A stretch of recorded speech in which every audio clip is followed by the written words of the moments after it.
We called the place the Bald Clearing. On the official survey maps, it was listed as elevation 214, but that was a lie. There was no hill there at all.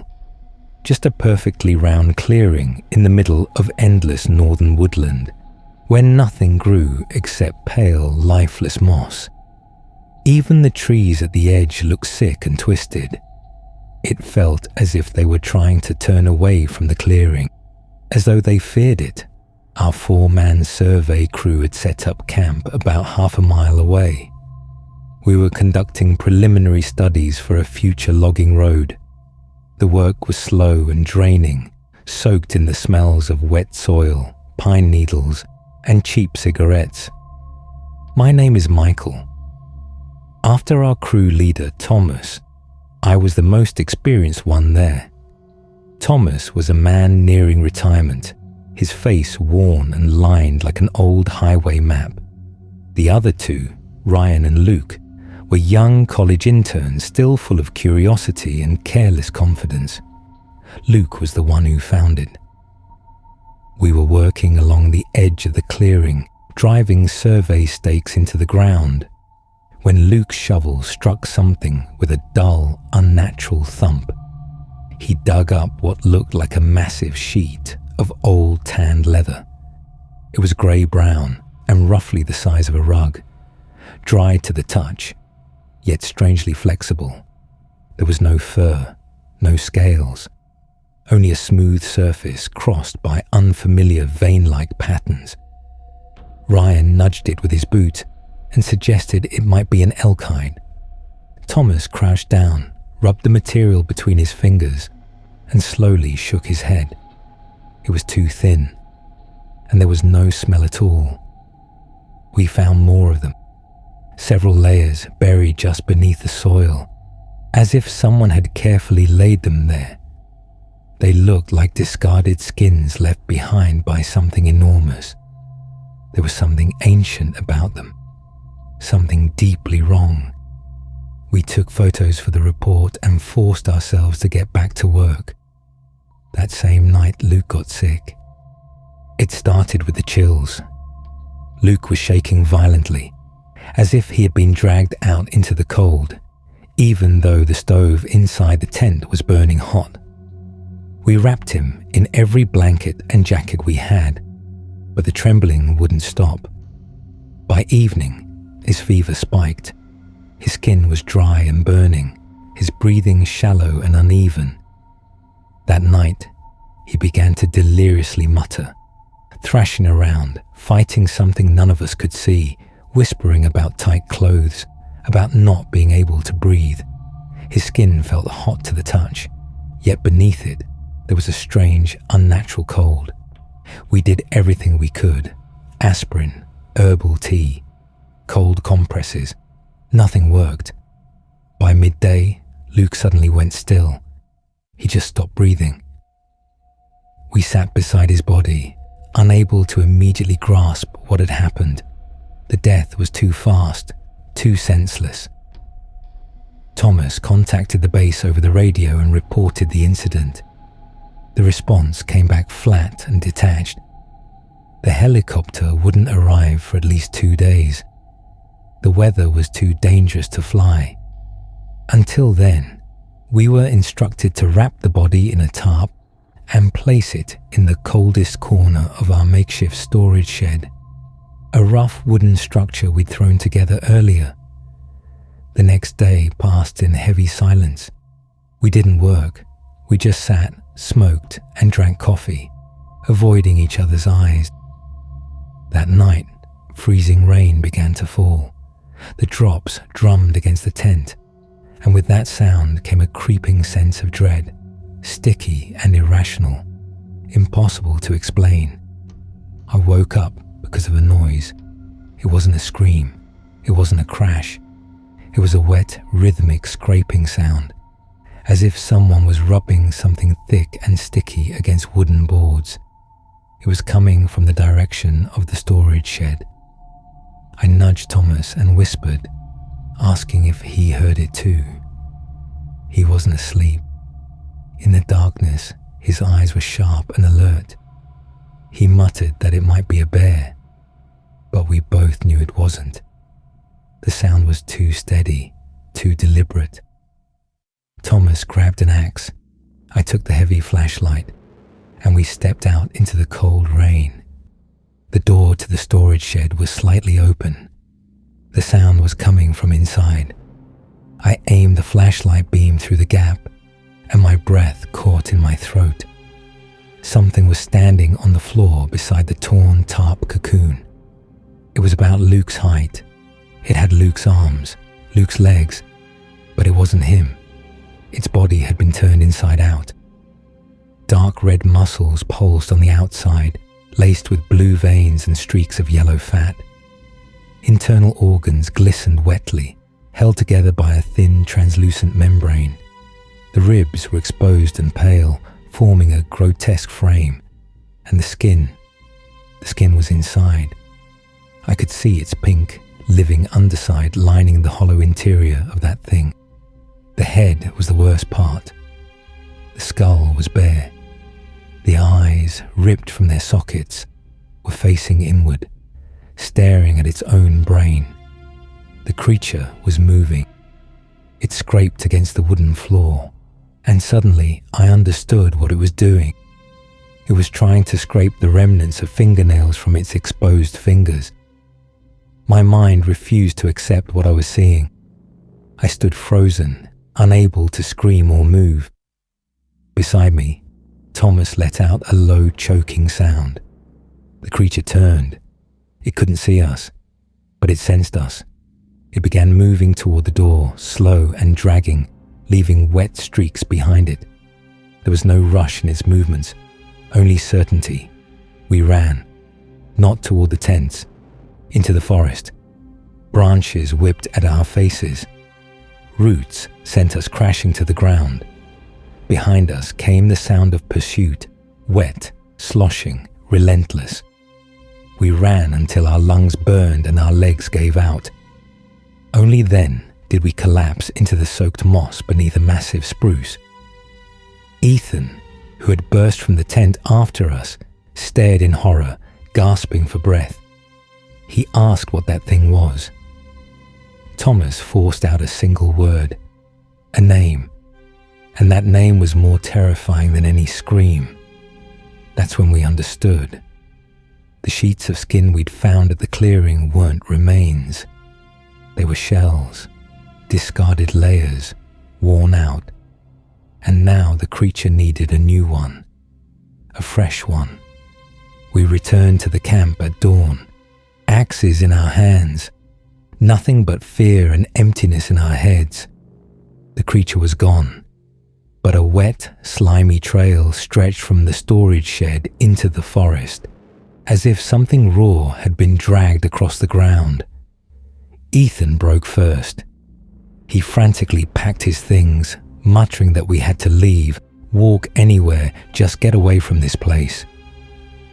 Thomas stopped him sharply, said that in the forest we'd be easy prey, that out in the open we at least had a chance, that we had to wait for the helicopter and stay together. That was our mistake. It wasn't a mindless animal. It attacked when Ethan went down to the creek for water. We heard only one short, choking scream. By the time we reached him, it was already too late. The creature had Ethan pinned to the ground. It wasn't tearing him apart. It wasn't biting. It was undressing him. With horrifying precision, it hooked the skin at his neck and slowly pulled downward. I heard the sound, wet, stretching, the sound of flesh separating from muscle. Ethan was still alive. His eyes, filled with agony and terror, stared straight at us. Bloody bubbles slipped from his mouth. He couldn't scream. We charged at the thing with our axes. It threw us aside with inhuman strength and finished what it started. With one sharp motion, it peeled Ethan's skin off him, like stripping off a soaked stocking. What remained on the ground could no longer be called human. The creature stood there, holding the fresh, steaming shell in its hands. Then it began pulling it onto itself. It forced its inside-out flesh into the Chuju skin, like a man squeezing into tight, wet clothing. The skin tore, stretched, sagged in places. Finally, it settled. Ethan was standing in front of us, or rather, something wearing his skin. It didn't fit right. It hung loose in places, pulled tight over protruding bones in others. From the empty eye sockets of that new face stared a hungry, primal void. The creature took a step, then another, adjusting. And then it spoke, in Ethan's voice, distorted, gurgling, but unmistakable. He, LP, me.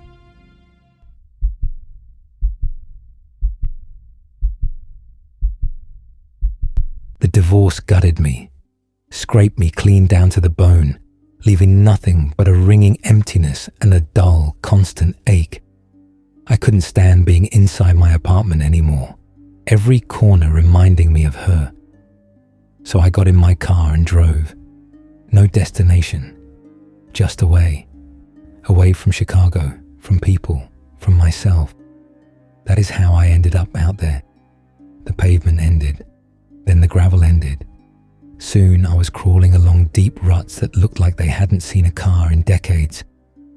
Forest surrounded me on all sides, thick, dark, no gaps between the trees. Just when I was certain I was completely lost, the track opened into what looked like a town, if you could call it that. The houses were dead, windows like empty eye sockets. Weeds rose nearly to the rooftops. No smoke, no sound, no movement. The silence felt so dense it made my ears ring. I was about to turn around. Then I saw her, near the only house that hadn't fully collapsed into the earth. An old woman was digging. Bent nearly in half, she drove her shovel into the soil with a strange fury, as if she were not digging but trying to stab the ground itself. I only needed directions to the highway, nothing more. I stepped out of the car and called out, trying to keep my voice steady. "Mom?" She straightened slowly, joints creaking like old wood. Her face was nothing but wrinkles. Her eyes were cloudy, almost colorless. "What do you want, son?" she rasped. I told her I was looking for the highway, that I was lost. She pointed a thin finger toward the trees and said there was a trail through the woods that would lead me out. Then she added that she had no strength left and the earth still needed tending. She asked me to dig a couple of garden rows in exchange for wishing me well. Something about the way she looked at me sent a cold ripple down my spine. There was hunger in her gaze, something wrong. I should have left. Instead, I said, "Hand me the shovel." The soil was wrong. Thick, black, heavy, and it writhed with worms. I had never seen so many in one place. They spilled from beneath the shovel, twisting, tangling into slick knots. It felt as if the ground itself was alive and breathing. I tried not to look. I just drove the shovel down and turned the earth, one row after another, moving automatically. But I could feel her watching me. The weight of her stare pressed between my shoulder blades. It felt like she was not looking at me, but into me. When I finished, she stepped closer. She smelled like a damp basement, mold, and something faintly sweet and rotten that made my stomach turn. "Thank you," she rasped. "The earth remembers kindness. Give me your hand." Before I could react, she grabbed my right palm. Her fingers were dry as sticks, but her grip was iron.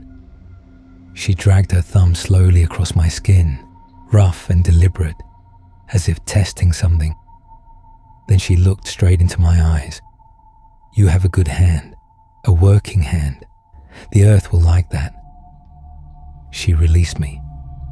I hurried back to my car. When I turned onto the narrow trail she had pointed out, I glanced into the rearview mirror.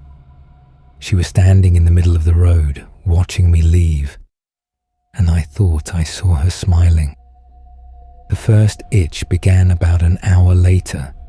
It wasn't on the surface.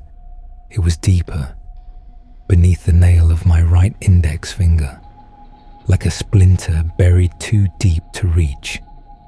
I rubbed it against the steering wheel, trying to ignore it, but the sensation intensified. It spread, turning into a pulsing, drilling irritation. By evening, all 5 fingers were itching. By the time I reached the highway and stopped at a roadside diner, the itching had become unbearable.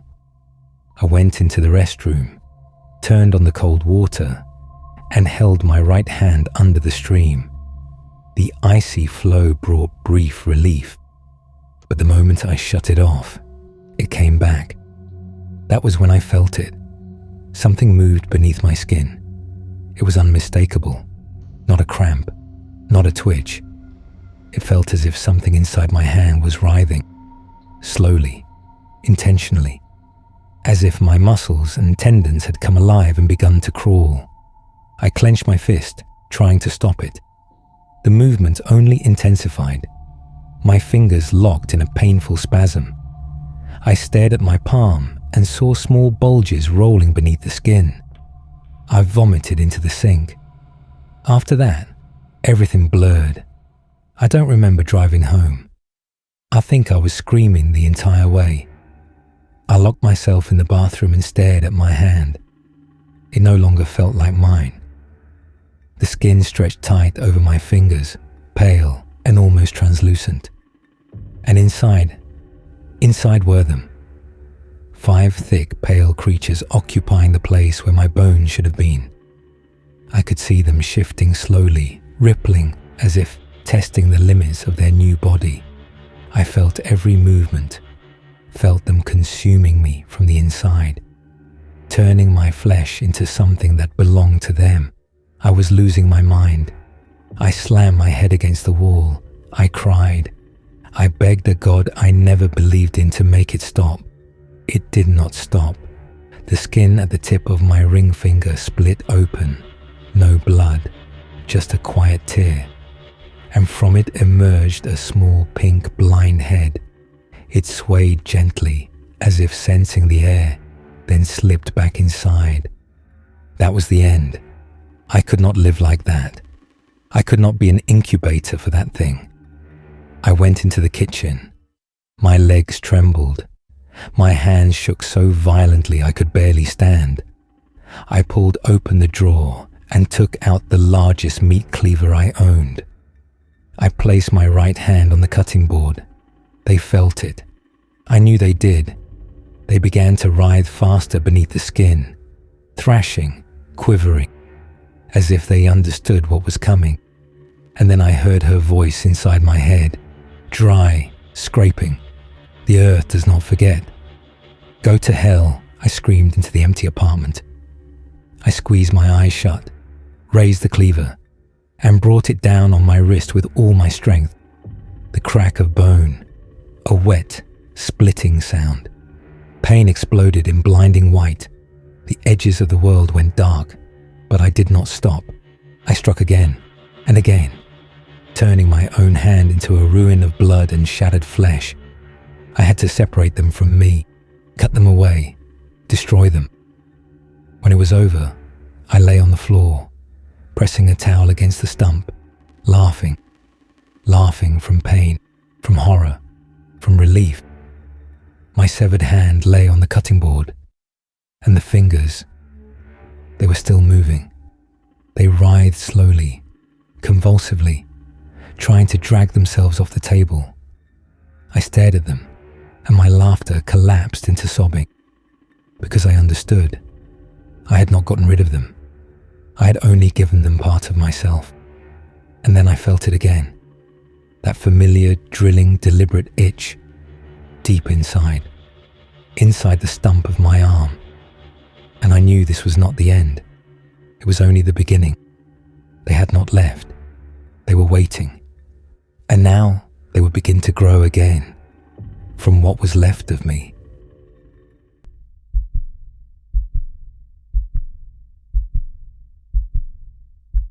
Early in the morning, around 6 a.m., my phone suddenly lit up right in my eyes. I always keep my phone on silent at night, so reaching me before noon is nearly impossible. But that morning, my daughter had already woken up and was quietly moving around. So I opened my eyes for a second.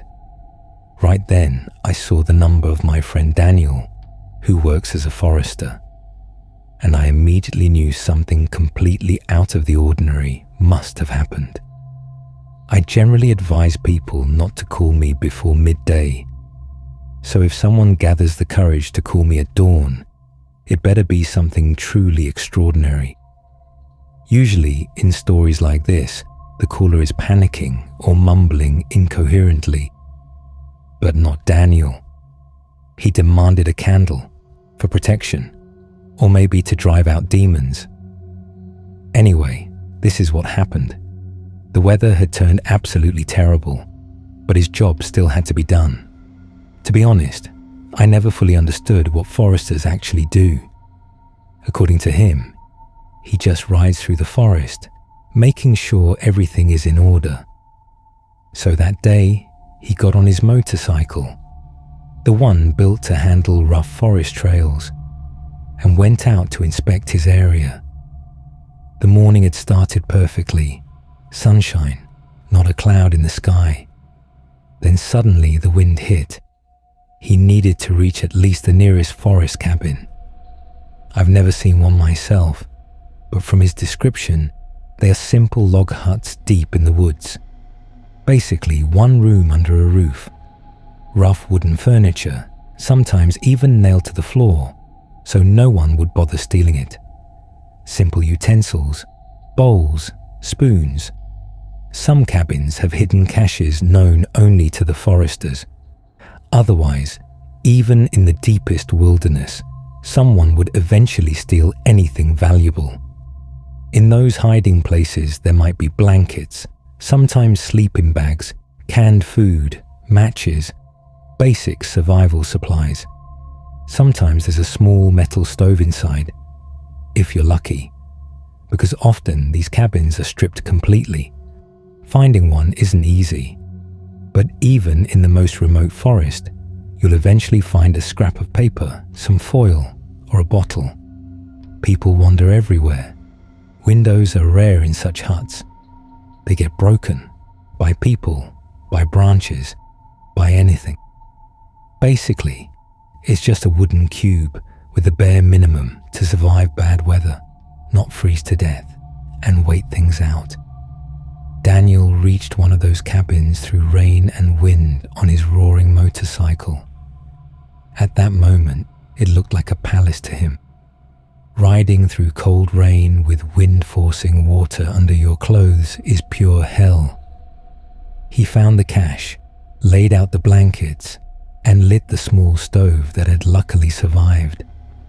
He smoked, scrolled through his phone, then went to sleep.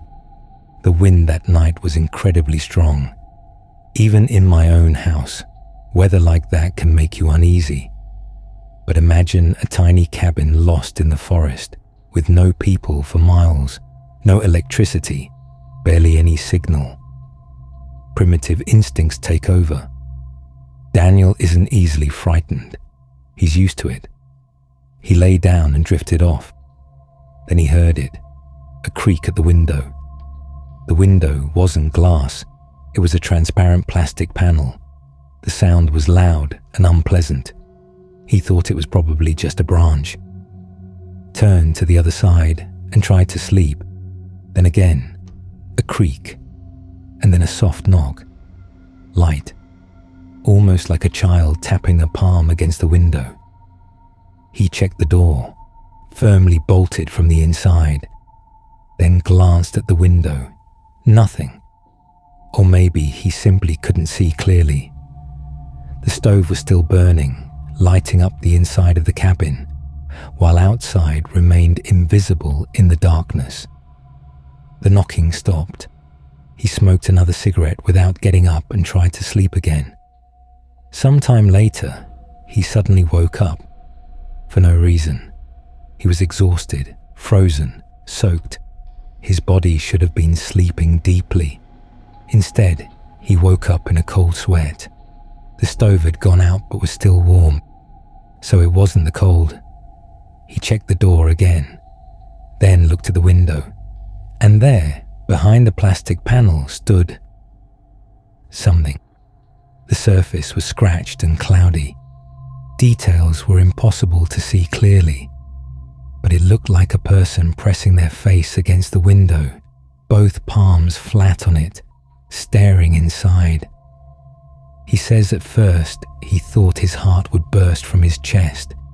He doesn't know how long it stood there. It didn't move, didn't scratch, didn't knock again. It just stood there and watched. He tried convincing himself it was leaves or branches shaped strangely by the wind, but he didn't go outside. Because what if it wasn't? Why risk it? He wasn't trying to get in. That was enough. After a while, he got tired of staring at it. He cursed at it loudly, said, "If you want to watch, then watch. I want to sleep." He turned toward the wall so he wouldn't see the face, and somehow fell asleep. At 6 a.m., he woke up again. The figure was gone. He stepped outside carefully and examined the window. No leaves, no branches, only some brown drops on the lower part of the frame. And the feeling in that spot was so heavy and bleak, it made him want to hang himself. He rode until he found signal, and then he called me to ask how to make sure he didn't bring that thing home with him, and which candle he should burn so it would leave him alone.